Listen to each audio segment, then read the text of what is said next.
இந்த பாப்பா தான், ஆராதனா பாப்பா தான் இன்னைக்கு டெஸ்ட் பண்ண போறாங்க. குடிச்சிட்டு எப்படி இருக்குன்னு சொல்லுவாங்க.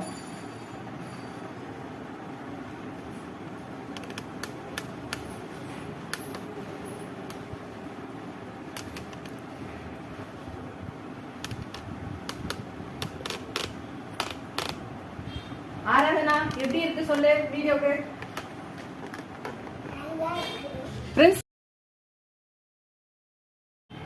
ஃப்ரெண்ட்ஸ், உங்கள் வீட்டிலே குட்டி பசங்கள்லாம் வந்து பூஸ்ட் குடிக்கலையா, அப்போ என்ன பண்ணுங்கன்னா இந்த மாதிரி பூஸ்ட் மில்க் ஷேக்காக போட்டு கொடுங்க. ரொம்ப விரும்பி குடிப்பாங்க.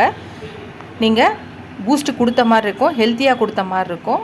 இந்த மாதிரி மில்க் ஷேக் ட்ரை பண்ணி பாருங்கள். ட்ரை பண்ணி பார்த்துட்டு எப்படி இருக்குன்னு சொல்லுங்கள். இதோட அடுத்த வீடியோவில்